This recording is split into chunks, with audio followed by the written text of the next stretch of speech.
sleigh ride. Christmas time is here again.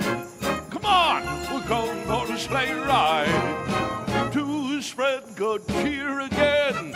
Jingle bells, jingle all the way. Oh, what fun it is to ride in a one-horse open sleigh. Jingle bells, jingle all the way. What fun it is to ride in a one-horse open sleigh. Ring out the bells, those Christmas bells. Woo, yeah, I heard a woo. We're here with the Rockettes. Man, can you imagine doing all those kicks? I sure couldn't, but you guys can, because how many kicks are in one show? There's actually 200 kicks in each and every performance that we do at Radio City Music Hall, so it takes a lot of endurance and training. Yeah. So, of course, we have Stacy and Sophie. Everybody give a round of applause for these beautiful dancers. And you guys are Rockettes. How amazing is that? Because I'm sure you each grew up as dancers, and you kind of dreamed to be something. Did you always dream to be a Rockette? Yeah, I think every dancer growing up sees the Rockettes perform on the Macy's Thanksgiving Day Parade, or they are lucky enough to come to Radio City Music Hall. And to be part of that American history and that legacy is something really special. And I grew up in Australia, actually, so like being so far away and the Rockettes being so internationally recognised, it's even more special for me. It's being a dream, like really, truly a dream come true, coming here and being a part of this. So how long have you each been a part of the Rockettes? I've been kicking up my heels for 13 Christmas seasons. Wow, that deserves another round of applause. 13! Now, how many kicks is that? This is my fourth season. That's amazing, too. Yeah. So how have you seen the show kind of transition over the years? So 13 years and 4 years, and every year it kind of grows. And I think there's a new routine, right, that's added each year? Yeah. Well, the Christmas Spectacular is celebrating its 85th season this year. Yeah, and new this year, it's not a new number, but it's something that enhances each and every scene. Radio City has invested in what we call digital mapping, so that means that there's projections on the walls and the ceilings. So when you're watching the show, the action just isn't in front of you, but it's all around you. And it really enhances each and every number that we do. It's really spectacular and amazing, and it's the newest addition to the show this year. Yeah, I saw the show last week, and it was so... Did you I haven't love been it? there since I was a young girl, so it was so fun to see. You guys had 3D screens this year, and you put on your 3D glasses, and all the Santas that ended up all over the walls. I don't want to spoil it, because you guys should all see it. It's a feast for your eyes. It is. It's a completely immersive experience, no matter where you're sitting, if you're in the front row or the third mez. Like, for example, the arches of Radio City, the iconic walls of Radio City Music Hall. I mean, there's 6,000 seats in that theatre, so you can imagine the scale of technology that we have. The digital mapping goes over 8 arches now, so you can, there's things going on all around you. You can feel the Christmas magic, and like our finale numbers, Snow, you probably saw the GPS-enabled snowflakes flying around, and all the Santa Clauses and all that good stuff. So it's just made the spectacular even more spectacular. Yeah, the snowflakes were really cool. They came out, and they floated around, and then they magically just Like went a back. snow globe. Yes, it was really magical. So talk about what your favorite routine is, maybe. You know, being a part of the show for 13 years, do you still have, is it always your favorite, one routine that stays your favorite for all those years? For me personally, I enjoy our number New York at Christmas. If you've seen the show before, we get, ta-da, there it is. And your outfits, yeah. Yeah. We get on a double-decker red bus, and we take a tour all around New York City. So we see all the sights. We go to Central Park and Columbus Circle. We finish in Times Square, and we perform a show-stopping number, complete with our legendary eye-high kicks at the end. And that's always my favorite. And I love the Parade of the Wooden Soldiers. I mean, it's the most iconic Rockette number. It's been in the show since 1933. And I think the most special part about it is that no matter how long ago you were a Rockette, every Rockette who's ever been a part of this show has done this choreography and been in this number. So the Wooden Soldiers, I mean, a Christmas tradition, the Nutcracker, it's just perfect. And the audience really, really loves it. I think that's what makes it special for us too. Yeah. The dancing bears and the Nutcracker are always great. The toy soldiers, I have to ask you guys, how difficult is that to, you guys kind of fall on top of each other like dominoes, and watching it is so amazing, and every year I see it, it's like, wow, how do they do that? So what kind of planning do you guys do? Because you each kind of grip each other before you fall. And I'm like, how do they do this? It takes a lot of teamwork and precision and a lot of rehearsal. We rehearse 6 days a week, 6 hours a day, for 6 weeks before we open the Christmas Spectacular. And the fall is definitely something that we take a lot of time to work on. We like to say that we lift each other up both on and off stage. Yeah. How is it for you to learn that? Well, it's really special because it's something that takes time to work as a team. You can't go home and practice the wooden soldiers on your own, in your own time. You need to, it's the epitome of teamwork. You need to be there with all the women, and it's a strength that you not only feel physically, but you feel inside too. We're a sisterhood, and the Rockettes is something we're very, very proud to be a part of. So when you feel that on stage, that you can do that as one, and the audience goes wild for that moment in the show. So yeah, we love that. Let's go back to the beginning for both of you. What was the audition process like to become a Rockette? Because I'm sure it's very strenuous and... It is. It's very competitive. It's a great job, so a lot of women want to have it. We audition each year in May, and about 500 women come to Radio City Music Hall, and the line wraps around the building. The very first thing that happens is you get measured. So you have to be between 5'6" and 5'10.5" to be a Radio City Rockette. So once you pass the height test, I'm the very shortest, so I had to really sit up straight. Once you pass the height test, you get to go inside, and you learn so many different combinations. So you have jazz, to be, rap, proficient in ballet, jazz. so many different genres. And that's something, as my 13th season, our repertoire has really grown and expanded, and we are touching so many different aspects of dance now. So I think that's really cool. But the 2-day-long audition process, once you do all your moves and show off your kicks, they make cuts throughout the way, and then you just cross your fingers and hope that you get the phone call.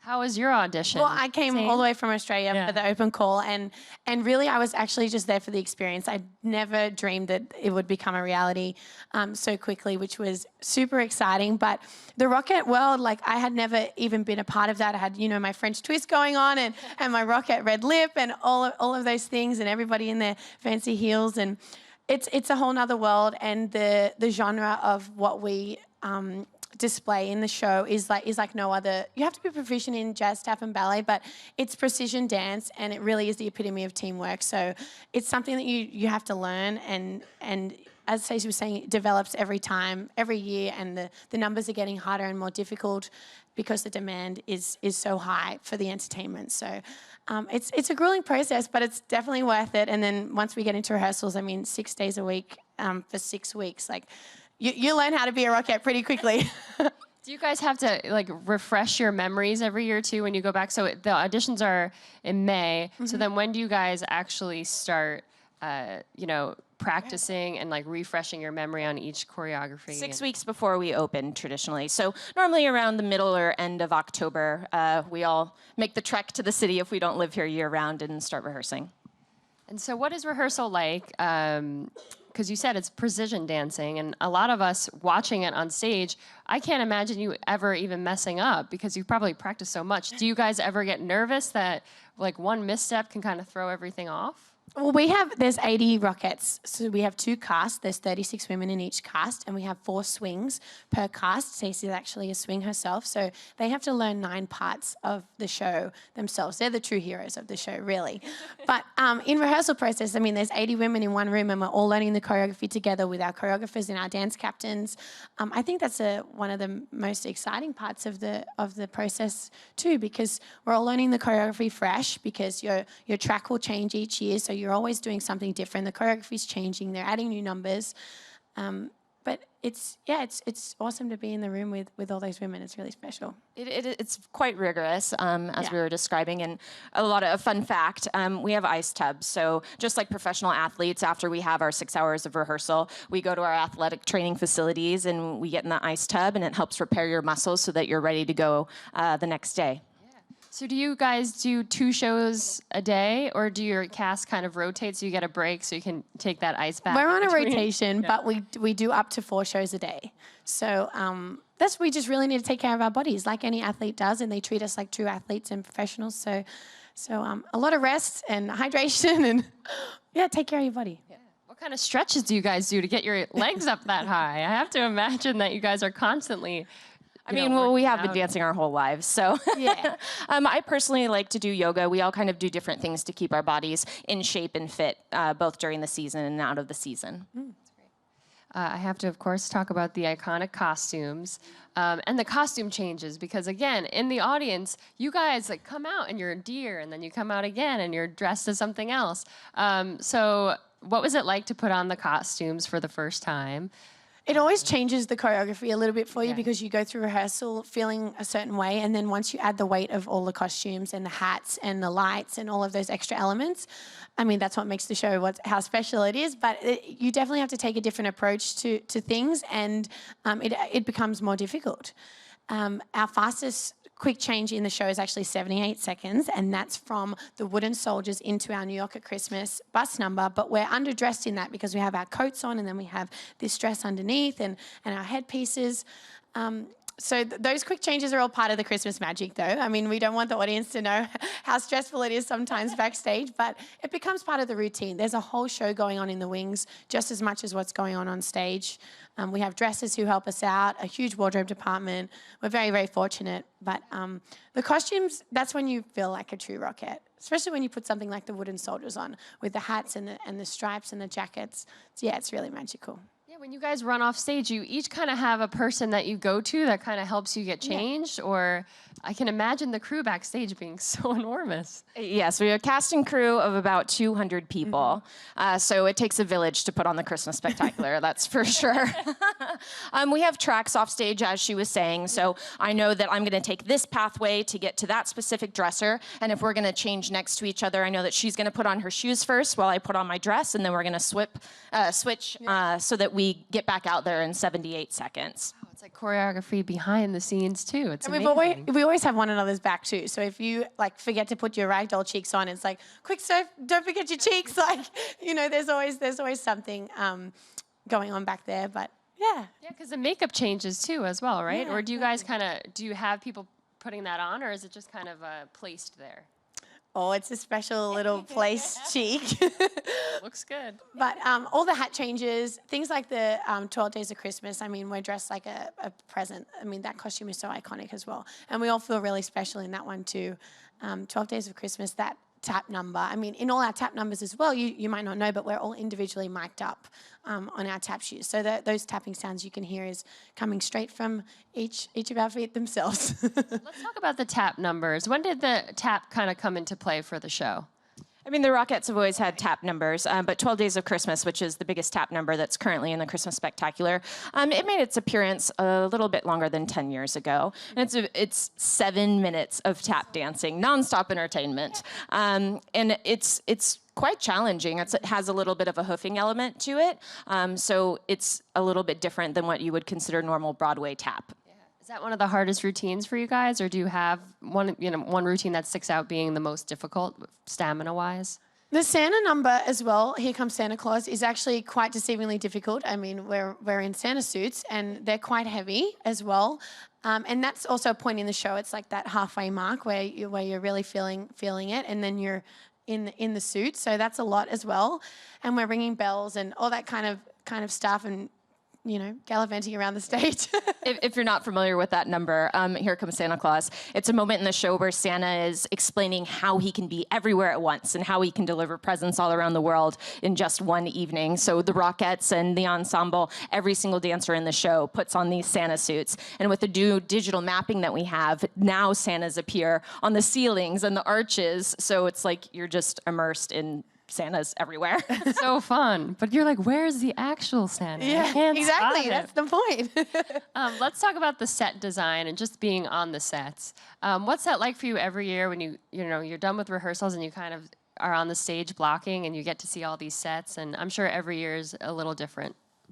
Yeah, the most amazing set piece that we have is the digital screen behind us. So Radio City Music Hall, it's a whole city block long. It's the biggest stage in New York. And on our stage, we have lines and numbers, and that's kind of what helps us have like very precise formations. So when Sophie starts, she might be like, okay, I'm gonna start on the white line at 20, and then my next move, I'm gonna go to 18 on the blue line. So there's like a map on the floor that kind of helps us make sure that we're always in the proper spot that the audience can't really see. So exciting. And we spend almost like 2 weeks, 2.5 weeks in that tech process because it takes such a long time to get the show up and running. And we go through each number, blocking it through and adding all the elements, the sets, the screens at the back, the costuming, and then eventually the show comes together and then we're open and it's up and running. What do you guys do? I imagine as a rookie coming in, a rookie Rockette, can be a little daunting. How do you guys kind of introduce the new ladies into the world? And I'm sure they're nervous to actually get started.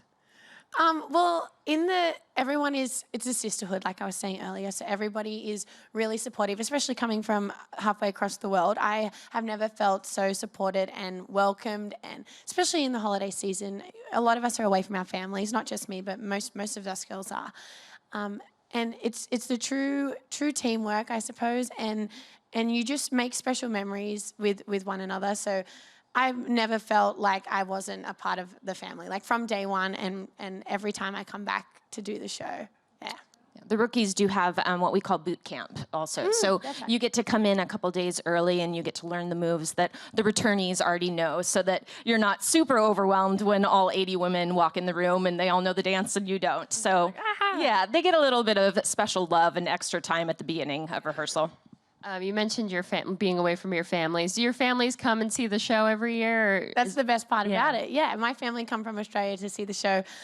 This year my parents aren't coming specifically, but I have a lot of other friends and family coming. A few students from home as well. I teach dance in the off-season at home in Australia, so some of my kids are coming to watch with their families, which is really, really special because a lot of times they only get to see the Rockettes, when we do special events or on TV or anything that goes online, but coming and seeing the show, everybody needs to get to Radio City Musical and see the show because we can talk about it for so long, but you have to experience it for yourself, yeah. And it's a holiday tradition, too. I know that my parents and my family coming to the show, it wouldn't be Christmas without coming to the Christmas Spectacular, just like so many of our returning guests every year. But it's a wonderful way to kick off the Christmas season. It's so magical. Coming to Rockefeller Center, coming in Radio City Music Hall, seeing the beautiful chandelier, maybe going ice skating.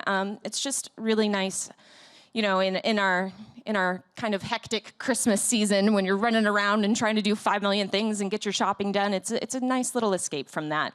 There's nothing like New York during Christmas time, right, everybody? During the holidays. It really is the best. Before I go to audience Q&A, I kind of want to know, what do you guys do? You guys are Rockettes during the holidays, but what do you do off-season? You mentioned that you were a dance teacher, but I'm curious what you guys are up to year-round. Well, we have a lot of different events that we do throughout the year. So this year we both performed on the Tony Awards, and that was really amazing. Highlight of my career for sure.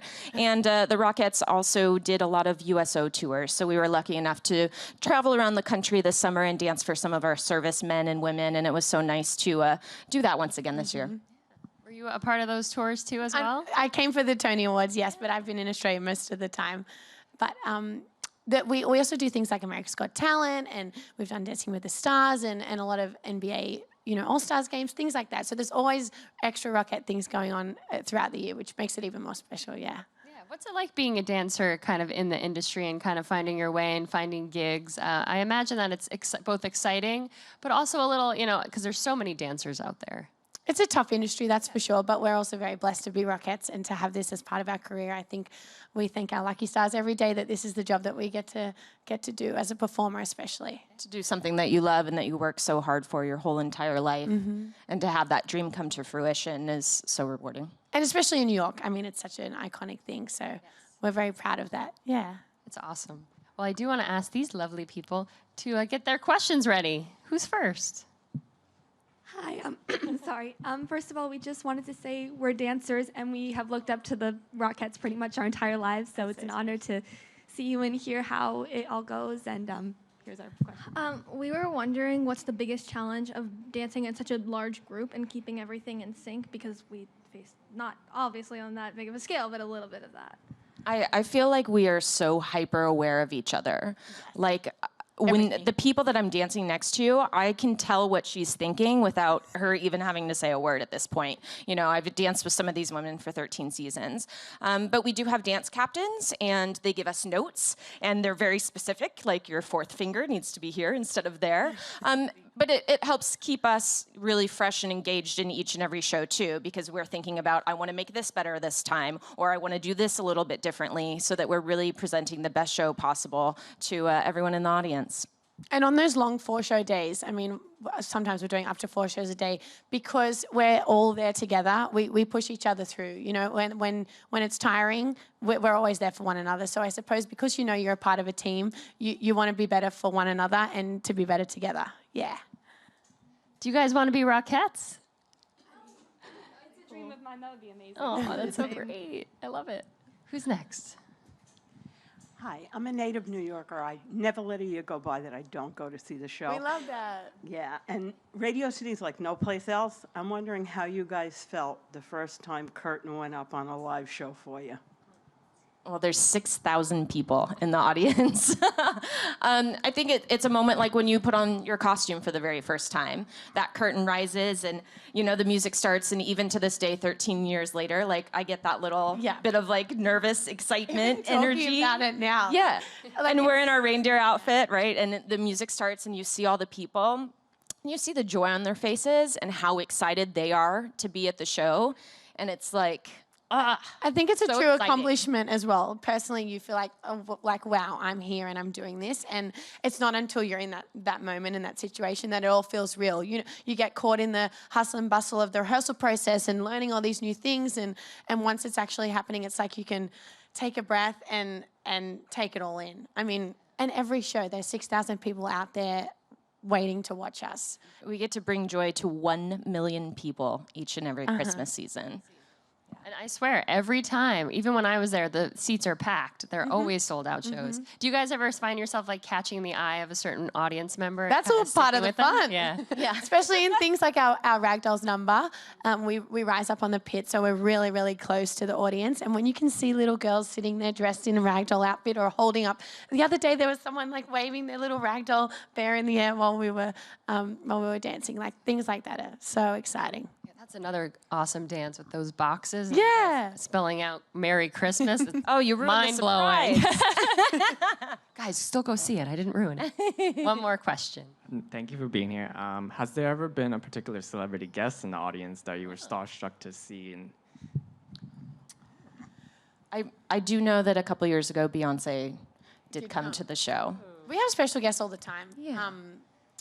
But sometimes we don't always know about them. They kind of don't tell us so that we don't get nervous because we know the celebrities are sitting there watching us. I got to meet Orlando Bloom at the Tony Awards this year. That was really, really cool. That just popped into my head and I can't stop thinking about it. But yeah, Beyonce came. Beyonce, did she come backstage and like, then you'd be really nervous if she actually came backstage and said, I'm going to be in the audience watching you tonight. No, I think she was probably trying to enjoy her Christmas tradition as well, peacefully. Last week, Tim Allen was there as well. Oh, cool. Yeah. I mean, Christmas, like the Santa Claus, like that was cool. I thought that was awesome. Fun fact.